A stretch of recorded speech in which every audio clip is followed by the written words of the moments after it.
Vamos a comenzar a hablar de alimentación y emociones y me parece que las dos ponencias seguidas y continuadas con el anterior compañero vienen genial porque he visto que estabais hablando de temas que ahora vamos a reforzar un poquito más.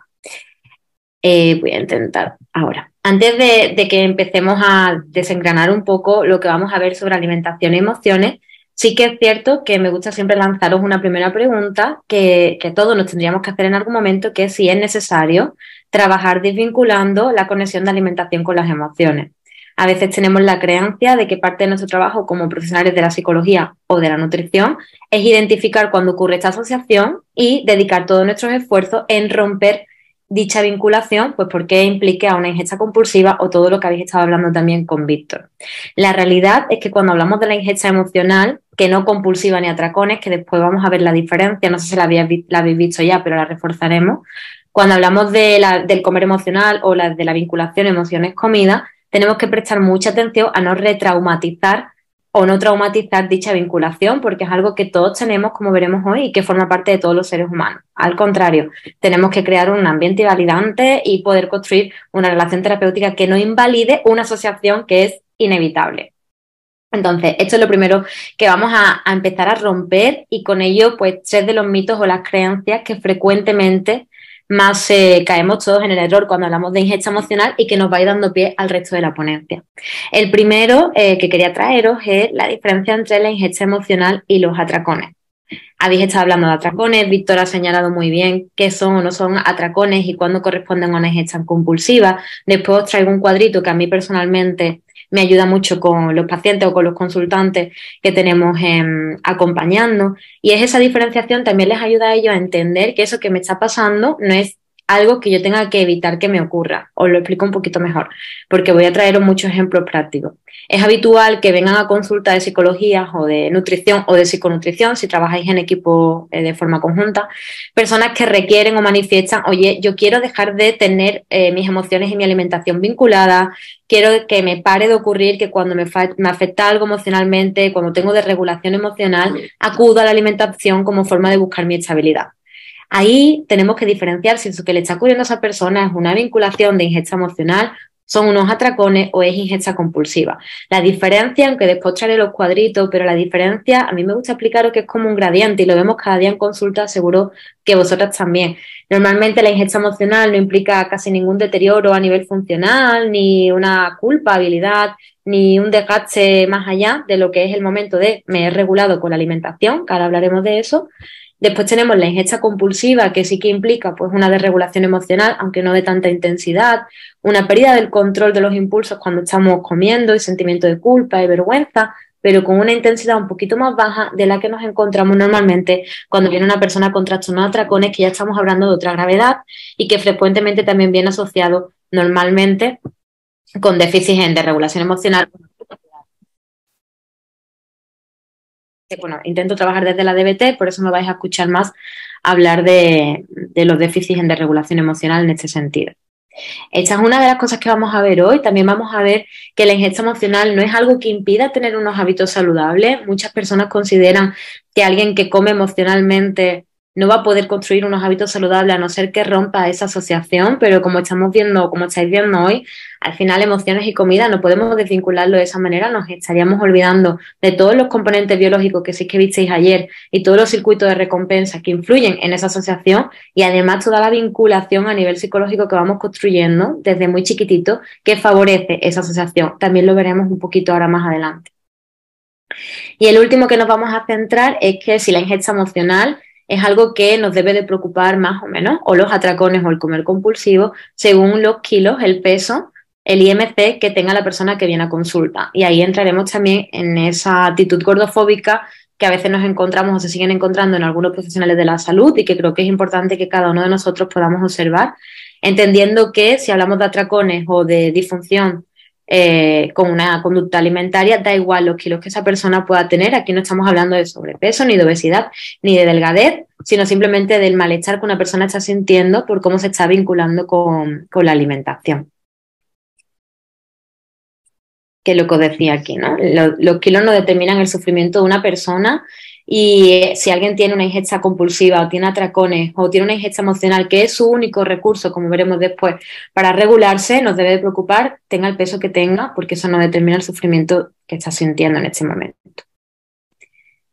Entonces, alimentación y emociones, una asociación completamente normativa. Esto es importante que lo tengamos presente a la hora de validar cuando alguien viene a nuestras consultas. Imaginaros que alguien viene y nos dice, es que cada vez que discuto con mi pareja, cada vez que tengo un encontronazo, aquí lo decimos así, no sé cómo lo decís vosotros, cada vez que tengo un encuentro que resulta conflictivo con mi pareja, yo acabo teniendo que ir a la cocina o al frigorífico y acabo teniendo que comer de forma pues un poco más emocional, sin ser compulsiva, cojo el helado, me siento tranquila. Aquí podemos explorar, y ya os animo a ir cogiendo notas sobre esto, podemos explorar concretamente qué está ocurriendo en esa situación. Si en ese momento en el que has discutido con tu pareja y tú pues vas a la cocina y coges el helado, pero coges el helado de una forma tranquila, estás pausada, puedes comer con alimentación consciente, que sé que visteis ayer, reconoces tu hambre y saciedad, disfruta de ese alimento que estás comiendo, no aparece un pensamiento rumiativo de culpabilización o de vergüenza, puedes decidir cuándo quieres dejar de comer, eso no es algo que nos tengamos que empeñar a cambiar.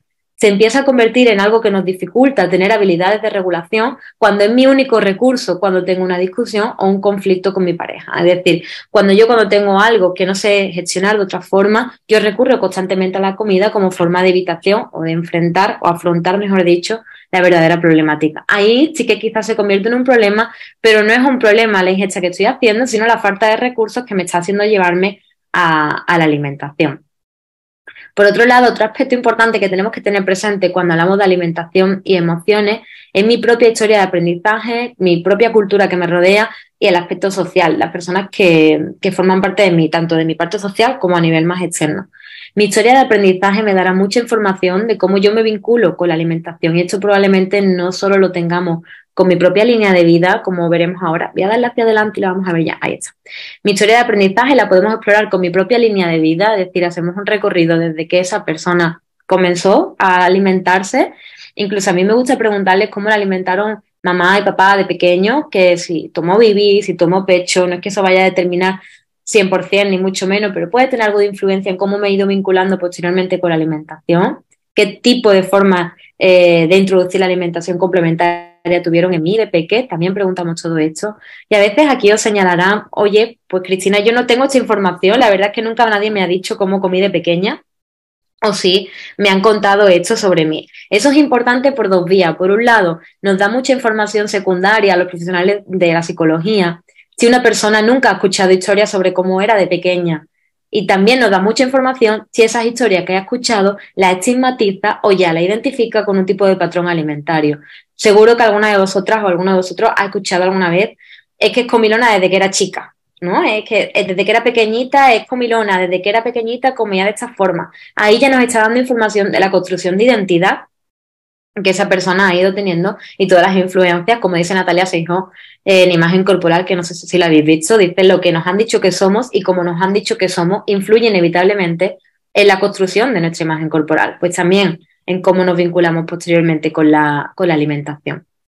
Además de línea de vida, en la que os animo a recorrer todos los hitos importantes de esa persona. Hay algunos hitos que para mí resultan imprescindibles que os quiero compartir, que son principalmente cuando hay un cambio de vivienda, porque normalmente cuando vivimos en la casa familiar siempre hay alguien que cocina el mismo tipo de alimentos y quizás es más complicado que se produzcan cambios en la relación con la comida, pero cuando de repente yo me traslado a estudiar fuera o me traslado, me independizo con compañeros, de repente ya sí que tengo que responsabilizarme de mi compra, de mi cocina y de mi alimentación. Y ahí es donde normalmente encontramos algunos cambios.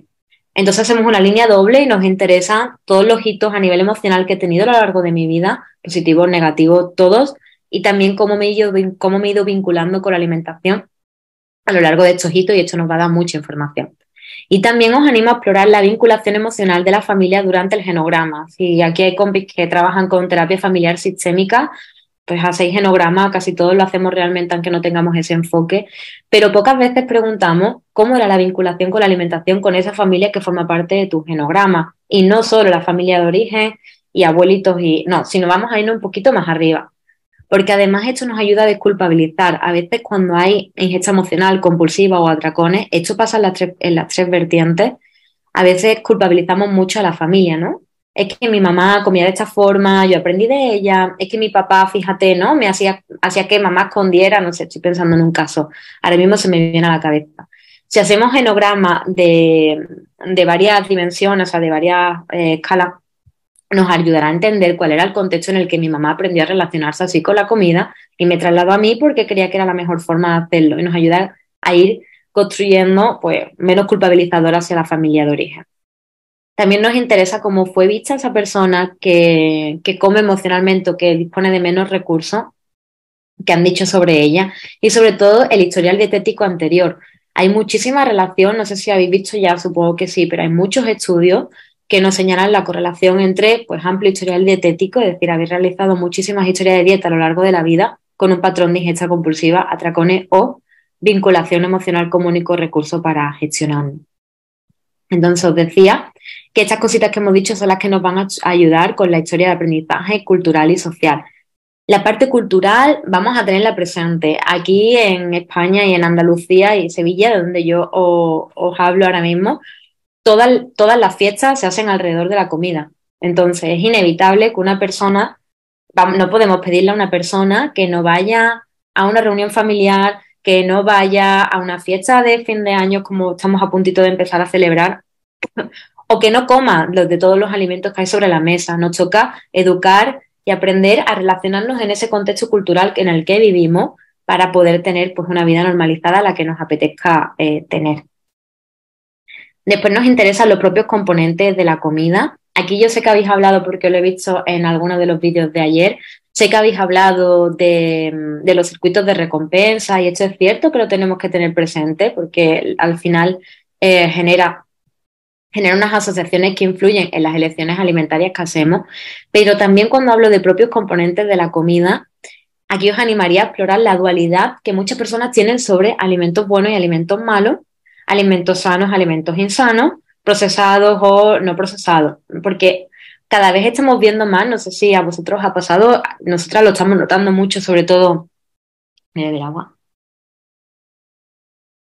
sobre todo desde después de la pandemia, estamos notando muchísimo esta dualidad en las elecciones alimentarias y el hecho de pensar que si consumo un alimento procesado, yo ya estoy teniendo una ingesta emocional y además negativa que me tengo que eliminar. No debería de haber hecho esto, lo cual nos lleva de nuevo a las restricciones y prohibiciones que sabemos que a largo plazo nos pueden acercar a pues, conductas más psicopatológicas como un trastorno de atracón.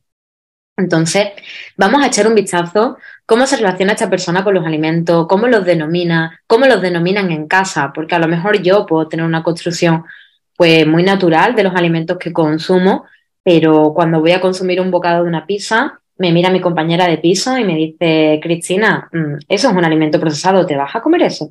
Ya eso está afectando en cómo yo me vinculo con esa alimentación. Y lo último que os decía, la conducta dietante, que es lo que denominamos el hecho de haber hecho numerosas dietas, ya sean impuestas por profesionales o autoimpuestas. Es interesante que conozcamos qué tipo de dietas han realizado, cómo las han vivido, o sea, qué tipo de dietas eran, si eran restrictivas o no. Y aunque no sea una dieta restrictiva, preguntemos cómo las han vivido, porque a veces nos olvidamos que cada uno podemos vivir la experiencia de una manera distinta, aunque la nutricionista o vosotros como profesionales de la nutrición os empeñéis en hacerle ver, o nos empeñemos los psicólogos en hacerle ver que no hay que restringir, que hay que ser flexible con la alimentación. Hay personas que por sus propias necesidades se lo llevan al perfil más restrictivo. Entonces, ¿cuál es mi huella dietante? ¿Qué tipo de dietas he hecho a lo largo de mi vida? ¿Cómo las he vivenciado yo? ¿Vale? Entonces, lo que venimos diciendo, ¿no? La alimentación y las emociones además se influyen recíprocamente, que esto sé que lo habéis visto con Víctor.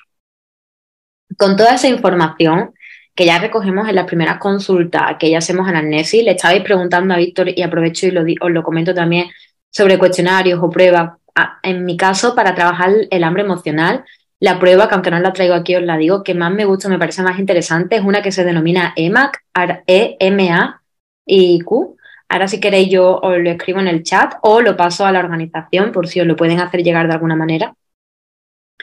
Es una escala muy sencilla que en la que tienes un montón de emociones y me gusta mucho porque normalmente cuando hay escalas que exploran el hambre emocional como la evidencia científica casi siempre se ha estudiado la parte más negativa, y entre comillas, porque no lo considero como tal, ¿no? Pero esa asociación negativa entre alimentos y emociones, pues los cuestionarios también están con ese enfoque. Parece que ponen el listado de emociones y vamos preguntando de forma muy dañina sobre la alimentación. Pero la escala EMA sí que es cierto que pone un listado de emociones y simplemente deja abierta a la persona que lo realiza si con esas emociones tú sientes que tu alimentación cambia o no cambia. Comes más, comes menos, comes igual y fin. Puedes tener la opción de, pues no me afecta para nada este tipo de emociones en mi alimentación. Os lo quería añadir porque sé que lo he escuchado que lo habéis preguntado con Víctor. Esa es la que yo más siempre uso, ¿eh? Entonces, cuando ya hemos explorado todo esto en las primeras consultas, sigue retumbando sobre nosotros esa pregunta habitual de las personas que acompañamos de quiero ser normal y entendiendo por normal el que algún día yo pueda vincularme con la comida de tal forma que la comida sea únicamente comida.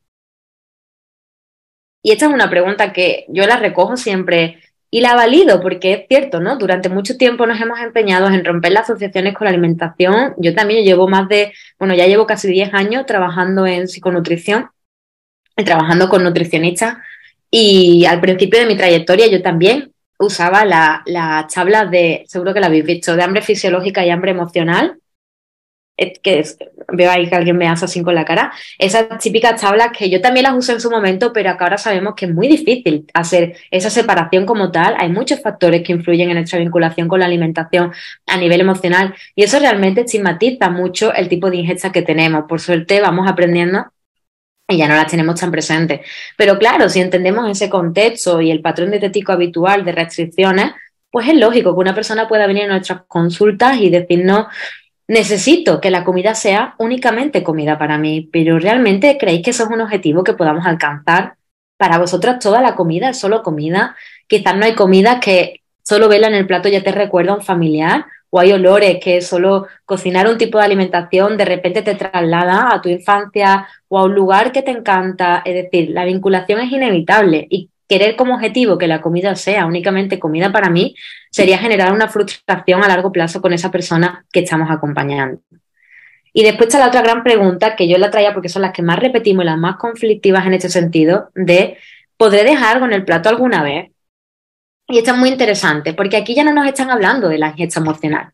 Aquí ya me están hablando principalmente para mí de dos cosas importantes. Uno, si no puedo dejar nada en el plato, nunca está afectada a mis sensaciones de hambre y saciedad. Y quizás es necesario que desde el mindful eating o desde las profesionales de la nutrición trabajemos las sensaciones de hambre y saciedad, trabajemos y exploremos cómo está la conexión, porque probablemente está alterada, porque que nunca yo pueda dejar, bueno, nunca es una palabra muy grande, pero que en la mayoría de mis ingestas yo no pueda dejar nada en el plato resulta tremendamente llamativo. Siempre todos tenemos una comida. Aquí, a mí mi comida preferida es la paella. Yo es que en la paella no es que no deje nada en el plato, es que me como dos. Pero hay otras comidas que quizás no me gustan tanto y probablemente deje algo en el plato. Entonces, si os dicen ese tipo de frases, vamos a ver y a mirar en las sensaciones de hambre y saciedad. No vamos a pensar en comer emocional, sino que algo está pasando. Y vamos a ver también cómo me siento yo cuando dejo algo en el plato. Porque a veces, desde chiquinino, nos han enseñado que hay que comérselo todo, que no se deja comida, que dejar comida en el plato es de mala educación. Y la educación que hemos tenido alrededor de la mesa también puede influir en nuestra conducta alimentaria, sin que nada tenga que ver con mi ingesta emocional y sin que esto también tampoco corresponda a una ingesta compulsiva. A lo mejor no tiene nada que ver con que yo tenga la necesidad de consumirme la comida de una forma rápida y gran cantidad de comida a nivel de atracones. ¿Vale? Entonces, son dos frases que a veces pensamos que tienen que ver con conductas patológicas, pero que realmente no es así y que necesitamos explorar todas las vías. Y son dos frases que a mí son las que más repiten en consulta cuando hablamos de ingesta emocional. Entonces, ¿nos podemos vincular emocionalmente? Por supuesto, desde que somos chiquitinos, no sé si pero los peques se calman con la teta de mamá o se calman con el bibi que le dé cualquier persona al cuidador correspondiente, pero se calman con ese momento de alimentación y con el contacto físico que asociamos. De peques a nadie se le ocurre decir, no le pongas al niño a la teta que lo vas a crear un comedor emocional. Seguro que no se nos ocurre decirlo y solo escucharlo parece tremendamente llamativo, porque eso es una vinculación totalmente sana, esta que tenemos aquí, adecuada, respetable y que todos además reivindicamos por ella. Después, con nuestro crecimiento, sí que es cierto que la publicidad, el marketing, como todo, está sobreexplotando la ingesta emocional y nos venden pues todo tipo de mensajes que sí que dañan, ¿no? Esa vinculación y sí que vamos construyendo un reforzamiento a nivel psicológico. Si desde chiquitita he vivido y me han estimulado con que las chuches, las golosinas, no sé cómo la llamáis, pero chuches o golosinas, o comida de este tipo, más comida rápida, esa comida es un premio, me va a hacer sentir bien, probablemente yo esté creando esas asociaciones. Pero es algo que forma parte de nuestro contexto y que en la vida adulta continúa a través de las relaciones sociales y el encuentro con los demás. Si veis, son tres imágenes y quizá la del medio es la que nos puede resultar más llamativa. Pero eso no significa que tengamos que hacer que la persona se deje de vincular emocionalmente.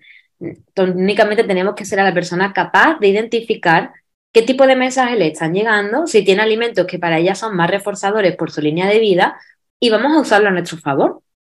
Quizás a mí el helado me tranquiliza.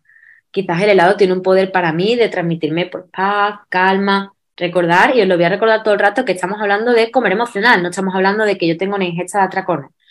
Comer emocional y el helado tiene ese efecto sobre mí, me ayuda a estar en paz y en calma porque he visto 50.000 anuncios por todas las asociaciones de mi vida o porque papá y mamá me llevan todos los domingos a comer helado y es un momento que me transmite esa tranquilidad. No pasa nada y de todas las habilidades y recursos que yo podré trabajar para regularme emocionalmente o para estar estable en mi día a día, comer helado puede ser una más de todas las otras que puedo tener. Tiene que ser una más, lo que no puede ser es la única. Cuando se convierte en la única es cuando tenemos un problema. ¿Qué más cositas son necesarias, además de todo lo que estamos viviendo, ¿no? Que contextualizando un poco, estamos viendo pues, un poco el contexto que suele rodear esta conducta. Y además de todo esto, hay como una serie de aspectos que la mayoría de las veces nos toca trabajar cuando hablamos de esta ingesta emocional. Y esto sí que es cierto que lo vas a encontrar en los papers, en la evidencia científica o en los distintos artículos que podáis tener, aunque la parte anterior quizás os cuesta un poco más encontrarla. Si leéis sobre mindful eating, ahí quizás más, pero la investigación siempre se ha centrado en la ingesta emocional desde un carácter más dañino o de algo que hay que modificar. Parece que poco a poco va cambiando. Pero esta parte sí, la vais a encontrar de esa manera. Hay como una serie de aspectos generales. El primero de ellos es la flexibilidad alimentaria, lo que os decía antes, ¿no? No podemos convivir con esa dualidad de alimentos buenos o malos, o de que yo solo me pueda permitir tarta cuando hay un cumpleaños, porque inevitablemente si yo solo me permito tartas cuando hay un cumpleaños, el día que voy a ese cumpleaños y me como una tarta, yo no voy a tener suficiente con un trozo. Voy a necesitar quizás más trozos. La tarta se va a convertir en un gran reforzador para mí porque solo lo voy a comer en determinadas circunstancias. Entonces, a nivel nutricional, principalmente yo suelo dejar, este trabajo se lo suelo dejar a las compis de nutrición, la flexibilidad alimentaria o podéis trabajar también con nutrición intuitiva, que tenéis un manual muy bueno con un montón de recursos, el manual de la nutrición intuitiva. Es muy interesante trabajarlo de esta manera.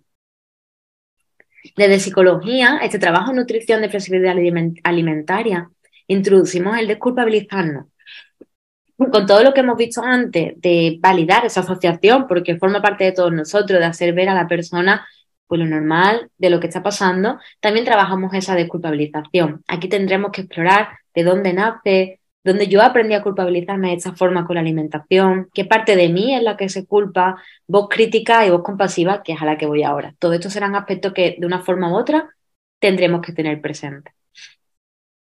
La voz compasiva, inevitablemente, para yo poder permitirme acompañarme cuando tenga la necesidad de consumir de esta forma estos alimentos, sentirme validada y también en consulta creamos un entorno en el que las personas se sientan validadas, porque a veces sienten mucha vergüenza. Aunque nosotros nos empeñemos mucho en crear un entorno de seguridad y de validación, muchos pacientes entran a consulta y ya siente que lo vamos a juzgar o siente que vamos a opinar sobre aquello que ha consumido o incluso, por ejemplo, cuando hacemos análisis en cadena desde la DBT, ¿no? Cuando trabajo con el análisis en cadena, cuando llega el momento de hacer la cadena, muchas personas les cuesta muchísimo entrar en la parte de qué he consumido, de qué forma lo he consumido, porque ahí sienten que quizás vamos a tener una opinión sobre ellos. Entonces, el crear un ambiente en el que se puedan sentir validados, que lo hagamos desde el minuto uno, para que puedan sentir esa tranquilidad y podamos trabajar. Y ese sentido de pertenencia con nosotros y en la consulta. No sé si habéis visto, hay muchas formas muchos conceptos relacionados con lo que estamos hablando. No sé si ya habéis visto alguno de estos, pero yo quería hablaros de food craving y de restricción alimentaria, son de los que vamos a hablar principalmente. Ya hemos hablado de ingesta emocional. Vais a leer muchas veces cuando habléis de comer emocional o de ingesta compulsiva el concepto de food craving, que tiene que ver con la ansiedad con la comida o con la adicción a la comida, dependiendo de la persona que haga sobre todo las traducciones, vais a encontrar unos estudios u otros. El hecho de denominar a algo ansiedad con la comida, tenemos que interesarnos mucho porque ¿qué es para esa persona ansiedad con la comida? O por lo menos aquí en España, si aquí hay gente de España, seguro que le suena esta forma de denominarlo, no sé en otros lugares, pero aquí es muy frecuente que las personas denominen ansiedad con la comida la ingesta emocional. Es cierto que la forma de denominarlo no va mal encaminada porque al final muchas veces usamos la comida como forma de tranquilizar o de regular esa ansiedad que estoy sintiendo, pero son dos ideas completamente distintas. Y después tenemos el concepto de adicción a la comida, que es una gran controversia hoy en día y que lo que yo más os voy a decir sobre esto relacionado con la ponencia de hoy, porque si no necesitaríamos muchas más, es que cuando una persona se considera adicta a la comida, todo lo que hemos visto hasta ahora lo tenemos que multiplicar por 100.000. Es mucho más importante que creemos ambiente validante, es mucho más importante que veamos línea de vida, historia de vida, dónde construir esa etiqueta sobre mí, desde qué lugar y qué personas participaron en esta construcción de esta etiqueta y qué significado tiene para mí, porque muchísimas veces el considerarme adicta a la comida tiene que ver con mi sensación de falta de control sobre mis decisiones. Ya no puedo hacer nada, es que tengo algo más allá que me hace tomar este tipo de decisiones y es que me siento que esto yo no lo puedo gestionar. Con lo cual, imaginaros, ¿no? Si partimos por esa base, ¿qué sentido tiene todo el tratamiento en el que tú vas a tomar acción y responsabilidad sobre tu alimentación? Por lo tanto, una pregunta imprescindible que a mí nunca me falla ni me falta es ¿cómo llamarías tú a eso que te está pasando con la comida? No te voy a poner yo la etiqueta de que tienes un trastorno de atracones hasta que no estés segura. No vamos a poner, bueno, hasta que no estés segura del diagnóstico, etiqueta nunca ponemos. No vamos a hablar de ingesta compulsiva ni vamos a hablar de comer emocional. Primero dime tú cómo llamarías a eso que te está ocurriendo. Dime por qué lo llamas de esta manera, con lo cual probablemente nos empieza a hablar esta persona de que es que yo leí en aquel libro sobre esto. Vamos, pues vamos a ver qué leíste porque nos va a dar mucha información sobre cómo se siente en el momento de la ingesta. Entonces vamos a construir ese lenguaje común. Y lo que os decía, de todas las investigaciones que podéis encontrar que hacen como esta connotación tan negativa de la ingesta emocional, mi preferida es esta definición. Por eso siempre la traigo a pesar de que desde 2015 sigue siendo mi preferida. Y es que el comer es una estrategia de defensa para enfrentar el estrés y la ansiedad en ausencia de otras estrategias más adaptativas. Y es cierto que aunque yo matizaría que algunos tipos de comer o algunos tipos de ingesta son estrategias, ¿no? Lo matizaría de esa manera, pero es cierto que cuando se convierten de esta forma, cuando no tengo otras estrategias o otras habilidades, la comida se ve de esta manera. Por tanto, imaginaros cuánto de dañino es para una persona que viene a tu consulta, que nosotros ya sabemos que si está necesitando comer de esta manera, y digo necesitando aposta, es porque probablemente le falten herramientas en su caja de herramientas con la que va por la vida, y ahora yo voy y le digo que no, que comer y mezclar comida y emociones, mal camino, lo dejamos sin herramientas, dejamos a esa persona sin recursos, con lo cual probablemente que lo que nos estemos buscando, y antes os lo decía Víctor también, que lo poquito que lo escuchaba, es que si yo elimino una ingesta emocional de esta forma de la que estamos hablando ahora, o si yo elimino los atracones así de repente y le digo a la persona que no puede tener atracones sin analizarlo, sin comprender la función que tiene y sin dar otros recursos, probablemente se vaya por otra conducta compulsiva, ya sea droga, adicción, Víctor os hablaba de la pornografía, cualquier tipo de conducta compulsiva que no sea la que estoy teniendo en este momento. Quito una, pues pongo otra. Porque no tengo otra forma de hacerlo, no porque esto no es algo que tenga que ver con cómo soy yo como persona, sino que no tengo otros recursos para hacerlo de una manera distinta. ¿Vale? Esto ya es lo que estamos hablando. Por tanto, antes de meternos a quitar todas esas emociones, os dejaba aquí una frase del libro de Cuida de ti, que es otro de los libros que lo hice hace poco, que lo publiqué en 2021, donde os digo que la relación de emociones y comida a veces se aleja de estos aspectos agradables de los que hemos hablado hasta ahora, a veces se aleja de que sea algo cómodo para mí y se convierte en una situación de rechazo, de miedo, de ansiedad y compulsiva, en la que también hay mucha frustración, porque generalmente hay mucho empeño en que no ocurra y por tanto, pues muchísima frustración. Y otras tantas emociones que buscan solución a través de la ingesta o el propio momento de comer nos provoca estas emociones, ¿vale? Este es el cuadrito que os he hablado ya, simplemente lo voy a dejar ahí para que si después alguien lo quiere ver pueda parar el vídeo cuando quede grabado. Es de una compañera que se llama Verónica y a mí me gusta mucho, pero para usarlo, yo quería poneros hoy una ponencia muy práctica, ¿eh? Entonces, para usarlo con los propios pacientes, con las personas que acompañamos. Porque fijaros, divide atracones, comer compulsivo e ingesta emocional. Y ingesta emocional aquí solo la muestra desde el punto de vista más positivo. Es decir, aquí la ingesta emocional nos la muestra como que soy capaz de saborear, que muerdo cada bocado, que escojo con calma y con atención plena lo que estoy consumiendo. El punto distinto sería la ingesta compulsiva, en la cual empiezo a desconectarme de mis sensaciones, en la cual empiezo a estar más vinculada, dejándome llevar un poco más de impulso, y después están los atracones, que es una conducta mucho más psicopatológica. ¿Vale? Para dejarlo ahí. Después también os quería dejar el cuadrito del libro de psiconutrición, porque a la hora de hacer preguntas, por ejemplo, os decía antes, ¿no? Que los cuadros típicos de hambre fisiológica y hambre emocional cerrados y tajantes a mí me generaban ya mucho rechazo. Y cuando escribimos el libro de psiconutrición, Griselda y yo, dijimos, vamos a hacerlo tal como lo hacemos en consulta. Y tal como lo hacemos en consulta es con una entrevista, pues participando y hablando con la persona para que podamos conocerla y que la persona pueda tener un cuadro donde poder hacerse reflexiones, porque no hay una respuesta de todo o nada, probablemente haya muchos matices. Entonces aquí tenemos preguntas que nos pueden ayudar en esto. ¿De qué forma han aparecido las ganas de comer en mí? ¿Han aparecido de repente o no? ¿De qué forma han aparecido? ¿Acabo de comer una comida lo suficientemente completa o no para mí? Por lo que os decía de hambre y saciedad. Porque a veces olvidamos de que quizás yo es que tengo hambre. Tengo mucha hambre. Porque si he venido de un periodo restrictivo, tengo hambre y eso me hace que la comida sea tan reforzante para mí.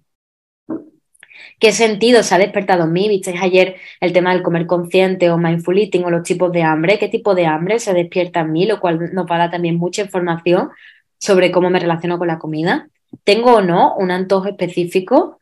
Pero no para que nos divida, sino también para poder conocer qué tipo de alimentos yo necesito prioritariamente y puedo posponer o no este momento. ¿Vale? Las conductas dietantes, que también tenéis mucha evidencia, hemos hablado antes de ello, que es el historial dietético, tenéis mucha evidencia que podéis consultar, donde nos muestran cómo el hecho de que haya un amplio historial dietético correlaciona favorablemente, positivamente con el hecho de aumentar la ingesta compulsiva o también emocional desde el punto de vista de que no tengo otras estrategias para regularme. Y hay un post, un blog que os animo mucho a leer, que es de esta página que se llama Cómete el Mundo TCA. Lo escribe Mamen Bueno, ella lo llama La huella dietante, y de ese blog es esta frase: cada dieta infractuosa crea una cicatriz de falta de valía muy importante. Por eso os decía antes, ¿no? Que en línea de vida, cuando veamos este tipo de vinculaciones, nos interesemos mucho por, bueno, cuántas dietas he hecho a lo largo de mi vida y cómo he vivido cada una de estas dietas. Porque probablemente podamos considerar incluso pues un evento que realmente dañe mucho a esa persona y que haya que trabajar mucho a nivel emocional sobre cómo me he sentido en esos momentos. Esta imagen es de ese mismo blog, que a mí me encanta porque si trabajáis, si soy profesional de la psicología, y yo trabajo también a veces con el mundo interno, sobre todo cuando hay este tipo de historias con tanta carga. Y fijaros qué bonita la representación con la matriusca, con todos los componentes que normalmente suelen acompañar a un proceso dietético. Ella en Miss Calories, ella tiene muchas imágenes e ilustraciones que os animo a consultarlas porque a veces muchas personas de consulta se identifican con ella y nos ayudan incluso a salir de atascos que se crean con el lenguaje verbal y necesitamos otros recursos como el apoyo visual de esta manera. Esta imagen es del blog, os decía, de Huella de Tante. Entonces, vamos a ir resumiendo esta parte. La comida, por tanto, cuando hay historial dietético, como venimos hablando, cuando no hay otros recursos, cuando me he vinculado desde muy pequeña, he recibido mucho ese mensaje reforzador. Es habitual también que haya familias que han prohibido determinados alimentos durante un largo periodo de tiempo o durante toda su vida. Hay casas y hogares en los cuales hay determinados alimentos que no entran. Aquí se usa mucho esa frase, ¿no? Este alimento aquí no entra, con lo cual ya imaginaros lo potente que es para esa persona poder consumir ese alimento, porque implica también pues transgredir las normas, y ya si nos metemos en relaciones familiares y vínculos dañados, pues ahí teníamos muchísimas cosas que explorar. Cuando esa prohibición que venimos diciendo que favorece esta relación la encontramos, ¿a qué tenemos que prestar atención? Prestamos atención, bueno, os traigo como muchos esquemas para que os ayude a la hora de poder ampliar y buscar más información. Yo os animo a prestar atención al deseo sobre ese alimento, con esto que os decía justo ahora. ¿Es un deseo de qué tipo de hambre? ¿Es un deseo fisiológico? ¿Es un deseo emocional? ¿Me apetece porque a mí me hace sentir bien este alimento? ¿O es transgredir las normas quizás de mi dinámica familiar? ¿Es la sensación de control que me genera poder decidir qué como y qué no como, que me está generando esto que no tengo en otros aspectos de mi vida? Y aunque os resulte llamativo, no sé si lo habéis visto ya, por ejemplo, los atracones o una ingesta más compulsiva, aunque es una conducta de descontrol, entre comillas, muchas personas lo refieren en consulta como el único espacio en el que yo decido lo que me da la gana hacer. Normalmente vienen de historias familiares muy rígidas, muy cerradas o con muchísimo control en otros aspectos de su vida, y este es el único momento en el que yo decido que voy a comer lo que me dé la gana sin que nadie me diga nada. Entonces, que exploremos bien de dónde viene, de dónde parte ese deseo. Vamos a obtener información. Si hay o no ambiente invalidante, tanto en general, porque nos interesa por la teoría biosocial, sino también por cómo la familia o la sociedad, cómo me ha hablado sobre mi relación con la comida, qué me han dicho sobre mi relación con la comida. Nos interesa también, o yo os animo a explorar, si ha habido o no continuos intentos por frenar esto que me está pasando. A más intentos, más compulsión, eso por supuesto. Cómo he vivido cada fracaso, porque probablemente la autoestima esté muy dañada y la relación que tengo conmigo misma también, y la imagen corporal de la que hablaste ayer, la vergüenza corporal, aunque no haya distorsión, el rechazo y la vergüenza corporal hacia mi propio cuerpo por creer que esto que estoy comiendo me hará engordar, y por el ideal de delgadez y la gordofobia, ¿no? Esa sensación que me genera a mí, la exploramos también, esto que decía identidad, y la fuerza de voluntad, que aquí os la traigo, ¿no? La fuerza de voluntad parece como el comodín estrella en el que todas las personas que nos visitan han caído en algún momento para intentar manejar todo esto. Y si eso ha ocurrido, vamos a ver por otro lado si esa fuerza de voluntad y motivación ha sido satisfactoria, si otros momentos de mi vida yo con fuerza de voluntad he llegado a buen puerto o he logrado algo que a mí me ha ayudado, o si esa fuerza de voluntad ha sido fracasada. He fracasado en los continuos intentos. Los dos me parecen peligrosos, o de señales de alerta os pondría aquí una señal enorme de cuidado, cuidado. Si esa fuerza de voluntad que yo he ejecutado a lo largo de mi vida ha sido satisfactoria, está muy reforzada y es muy importante para mi valía. Me da mucha sensación de control, sentirme poderosa, de ser capaz de decir cuándo como y cuándo no como, pero eso me acerca a periodos de restricción y descontrol y a conductas de mayor psicopatología. Y probablemente, por supuesto, a esa ingesta más emocional, como estamos hablando ahora, ha faltado otros recursos. Si por lo contrario mi fuerza de voluntad ha sido algo que lo he intentado en numerosas ocasiones, pero he fracasado constantemente, me daña a nivel de autoestima de mis capacidades. Ya nada puedo hacer para poder relacionarme de otra forma, ya lo único que me va a calmar es comer. Entonces lo exploramos también un poco. Y por otro lado, ya cuando hemos explorado todo esto, quería concretaros un poco más de dos aspectos. Vamos, os voy a concretar simplemente de validación y de desregulación emocional, porque una vez que llegamos a este punto, ya más allá todo depende del caso, pero sí que es cierto que otra cosa genérica que tenemos que tener presente, que hemos hablado todo el rato, es de esta parte de validación emocional, de hacer entender a la persona que cuando aceptamos y validamos y comprendemos sobre todo qué nos está ocurriendo, no quiere decir que yo no pueda hacer nada por intentar hacerlo de una manera que a mí me resulte más satisfactoria. Yo quizás puedo trabajar por encontrar habilidades o recursos que sean para mí más satisfactorios para poder regularme si es lo que me está ocurriendo, porque es el ejemplo que estamos poniendo hoy. Pero eso no lo puedo hacer desde la crítica, sino que necesito entender la función que tiene esto sobre mí, necesito entender la normalidad o la lógica que tiene lo que he construido para poder construir un cambio. Lo cual nos lleva a esa parte de regulación emocional, que es lo que venimos hablando todo el tiempo, que es lo que más podéis encontrar relacionado con estas alteraciones de la ingesta. Es el hecho de tener dificultad para regular nuestras emociones, para comprenderlas y nombrarlas, como aquí os pongo abajo, para cambiar esa respuesta emocional que estoy teniendo, para poder reducir mi vulnerabilidad o para manejar las emociones en situaciones extremas, que a nivel de explorar un poquito más allá, aunque no era lo que me correspondía en la ponencia, pero a nivel de explorar un poquito más allá, eran las cosas que os quería dejar para que pudierais profundizar, porque es lo que más tenemos que trabajar en consulta cuando nos encontramos estos casos. ¿Vale? Y creo que os cumplo el horario para que tengáis vuestro espacio para dudas. hasta aquí ya tenemos el ratito para resolver preguntas. Muchísimas gracias por su presentación, maestra. Efectivamente, vamos a pasar a nuestra ronda de preguntas y respuestas. Pregunta Andrea. En un contexto en el que el paciente tiene una limitante económica y solo acude a ti como nutriólogo, ¿cómo intervienen? Claro, cuando hay una limitación en economía depende mucho de tus posibilidades. Yo te puedo contar como por ejemplo lo hacemos nosotras, porque sí que es cierto que hay un peligro en el que yo no le dé importancia si necesita intervención psicológica, que no le dé importancia o que yo intente cubrir las necesidades desde mi consulta de nutrición.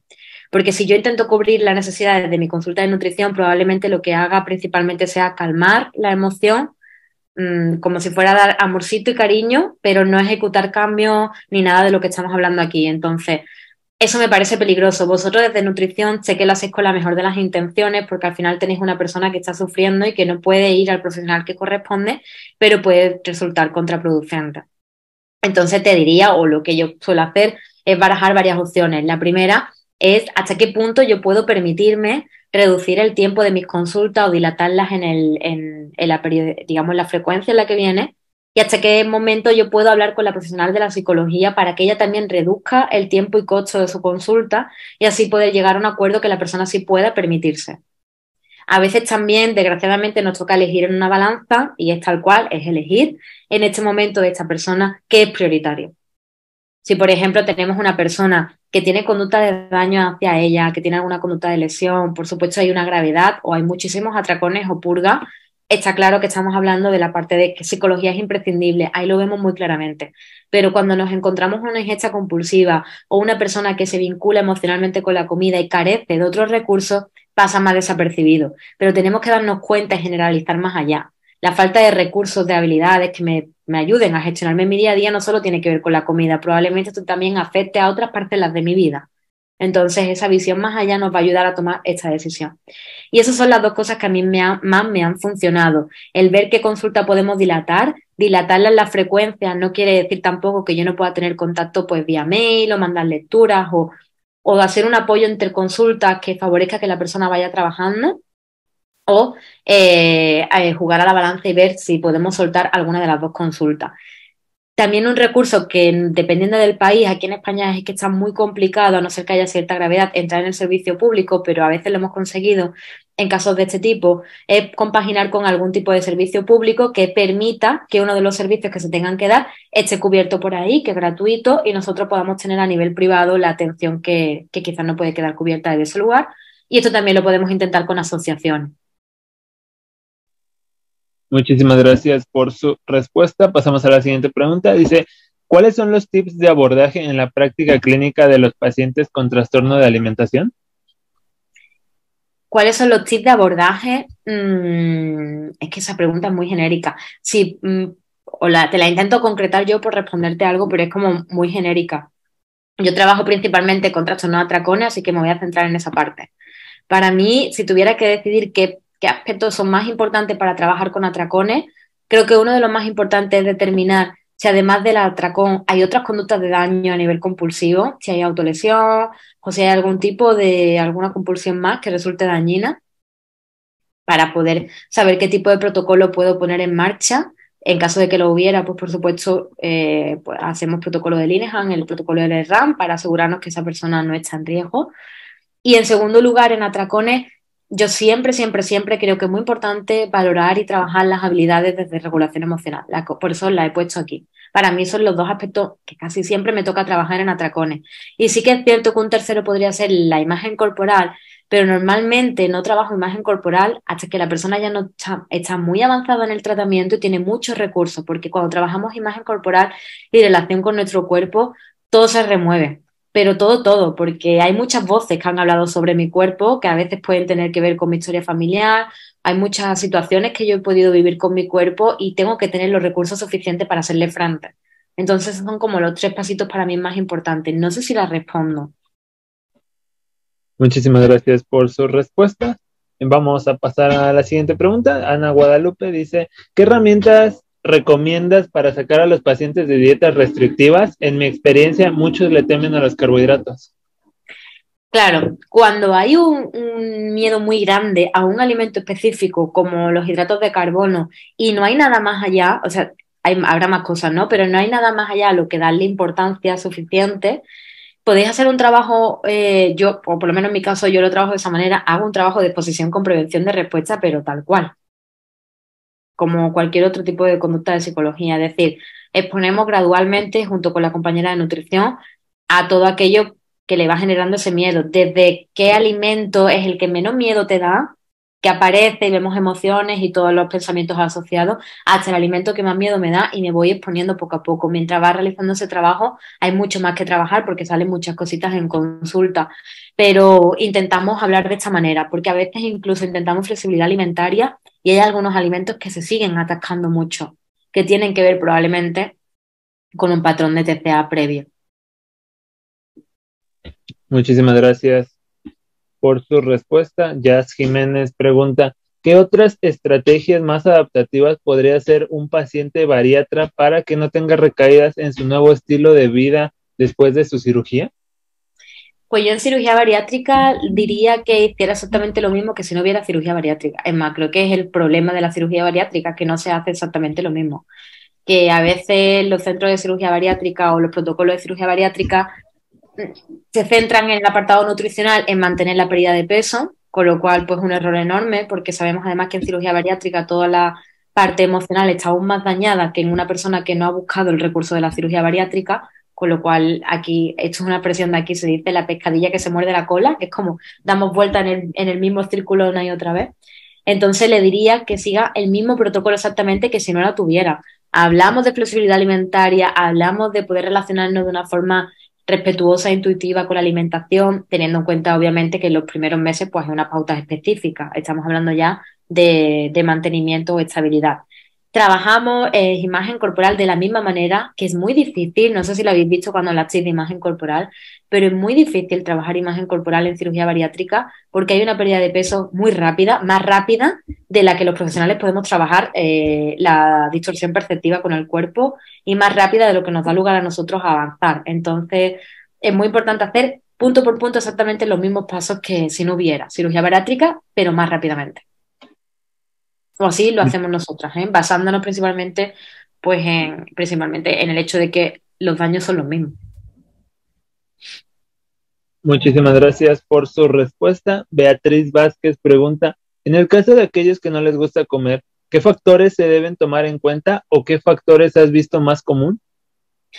Mira, he visto poquitos casos de que no les guste. He visto, los casos que he visto no es tanto que no les guste como que tienen muchísima falta de apetito. Muchísima falta de apetito.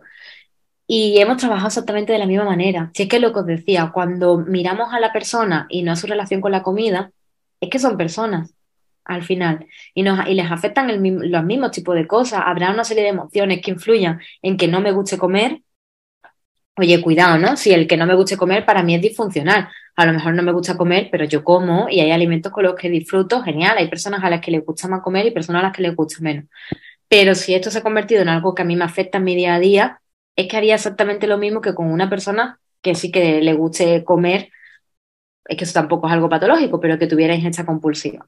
Haría exactamente lo mismo, porque miramos a la persona y el daño que tiene, no únicamente a la conducta que está realizando, sino a la persona que está realizando esa conducta y después todas las variables, todos los factores que influyen en la conducta en sí mismo y en la conducta en sí, pero principalmente miramos a la persona. Muchísimas gracias por su respuesta. Wendy Carrillo pregunta, en un contexto donde la persona empieza a mostrar las mismas conductas de atracón que tenía de niño, ¿cuál puede ser el trasfondo que presenta miedo a que ya como adulto la familia le vea comer y la juzgue? El trasfondo no tengo ni idea. Es una pregunta muy genérica. Puedo decirte lo que habitualmente encontramos en consulta. Normalmente, si yo tenía atracones de niño y de adulto sigo sintiendo mucha vergüenza que la familia me juzgue, pues yo trabajaría desde línea de vida desde chiquitito, de cómo construir esa vergüenza, de dónde nacía, si alguna vez alguien me vio, no me vio, qué comentarios hizo sobre mí, qué tipo de relación yo tuve con mi familia de pequeño, cómo mi familia se vincula con la alimentación, como hemos dicho hoy. Y ahora en la vida adulta es importante también que además de todo el trabajo de reconocer ¿no? Cómo yo estoy funcionando, vayamos a la parte de acción, también vayamos generando cambios y esa persona pueda poco a poco irse enfrentando a poder demostrar de alguna manera lo que está pasando. Yo siempre digo que hay una primera cosa que es la prueba del papelito, que es cuando consumo algo de forma compulsiva o a atracones y soy capaz de dejar el envoltorio en la cocina y no esconderlo en la papelera o no llevarlo a la basura para que nadie lo vea, ni siquiera en la papelera, sino dejarlo en la encimera y que alguien sepa que yo he comido, hemos dado un paso enorme. Eso es un antes y un después en las consultas. Entonces lo haría justo de esa manera. Muchísimas gracias por su respuesta. Mariel Jiménez pregunta, disculpe, ¿cómo se llama esa prueba para ver si es hambre o hambre emocional? Vale, ahora respondo a lo de la prueba y voy a añadir algo más a la pregunta anterior. Si es una persona que convive aún con la familia y le queda larga duración conviviendo, sí que sería interesante también traer a la familia a consulta, por supuesto, que eso no lo hemos dicho, pero es muy importante, me estaba acordando de repente. Traer a la familia a consulta, obviamente, para que la familia pueda entender lo que estamos trabajando con esa persona. Por lo que os decía antes, no vamos a culpabilizar, vamos a pensar, imaginaros simplemente que quizás mamá también tiene atracones, o papá, o quien sea, pero no lo había contado también por vergüenza y esto es un secreto familiar que se va trasladando generación tras generación. Entonces, si convivimos todavía y merece la pena ese esfuerzo, y digo merece la pena porque a veces si tenemos muy poco contacto con la familia, tenemos que poner en una balanza si eso que estamos haciendo es parte del objetivo de tratamiento o no, pero si es así, traigamos a la familia a consulta y psicoeduquemos entre todos en aquello que está ocurriendo. Y el cuestionario se llama EMAC. Ahora si queréis, mira, lo voy a escribir en el chat. Ahora lo escribo cuando me salga de la pantalla completa, antes de irme yo lo dejo escrito en el chat las iniciales. Muy bien, muchísimas gracias por su respuesta. Pasamos a la siguiente. Andrea López pregunta, ¿cómo se podría modificar el valor simbólico negativo que tiene una persona hacia algún alimento que sea rico en nutrimentos y viceversa? Lo que os decía antes, es muy difícil, ¿eh? Quiero decir, no es, por supuesto es posible, pero es un trabajito como muy poquito a poquito, porque si empezamos demasiado rápido a intentar que la persona cambie su opinión sobre esa dualidad de los alimentos, probablemente encontremos rechazo. Si una persona nos viene a consulta con una creencia firme de estos alimentos son buenos y estos alimentos son malos, nosotros no podemos ir a confrontar desde nuestra estatus de aquí, ¿no? No, si nos vamos a igualar y vamos a ir poco a poco deconstruyendo poquito a poquito esa creencia. Mira, algo que a mí me ayuda al principio mucho, que es un recurso así sencillo, es el hecho de demostrarles y que se den cuenta que justo esos alimentos que ellos consideran malos son los que comen de forma compulsiva. Entonces, ¿cómo puede ser, no? Que ese alimento que yo intento restringir con todas mis fuerzas durante toda mi vida, al final es el que consumo de forma compulsiva. Y es de ahí empezar a introducirle toda la psicoeducación en el trastorno de atracones, porque aunque haya ingesta compulsiva, yo os animo a introducir el círculo de la misma manera, la teoría de la restricción, explicar cómo afectan las prohibiciones y las restricciones, explicar que la dualidad a la hora de denominar a los alimentos es una prohibición, como otra cualquiera, y eso también influye, y empezar poquito a poquito desde psicoeducación, ir generando cambios, pero muy lentamente. Muchísimas gracias por su respuesta. Cintia Salceda pregunta, entiendo que la estrategia de trabajo con TCA para reducir o eliminar atracones o mala alimentación se trabaja principalmente con la emoción, lo que conlleva la reducción de esta conducta impulsiva. ¿El niño se trabaja igual? Sí, pero yo te matizaría, cuando un peque tiene atracones, que normalmente, por lo menos lo que yo me he encontrado en consulta, no son atracones como tal, normalmente pues tienen algún tipo de ingesta y esconden o comen quizás ese alimento que en casa no le dejan comer, pero no son atracones como lo que hoy venís hablando de atracones, yo os diría traer a la familia a consulta. Familia barra personas que conviven con este niño. Porque, primero, vamos a estigmatizar aún menos a este niño si no lo traemos a consulta innecesariamente. Y segundo, vamos a explorar qué pasa en esa casa para que ese niño haya tenido que aprender a esconder la comida de esa manera. Entonces, yo os animaría a que, a diferencia de adultos, traigamos a la familia a consulta y con la familia trabajemos lo mismo. Vamos a explorar, vamos a ver qué pasa, cómo se vincula cada persona que convive con la alimentación, cómo han respondido cuando han encontrado algún tipo de alimento del menor. Vamos a psicoeducar y a modelar en formas más correctas de responder. Por ejemplo, yo intento aplicar la disciplina positiva. Vamos a acompañar a la familia a que sepan tener recursos respetuosos con el menor para cuando encuentran este tipo de ingesta y probablemente generando cambios en la alimentación y en la forma de relacionarse con la comida desde la propia familia encontremos cambios en el menor.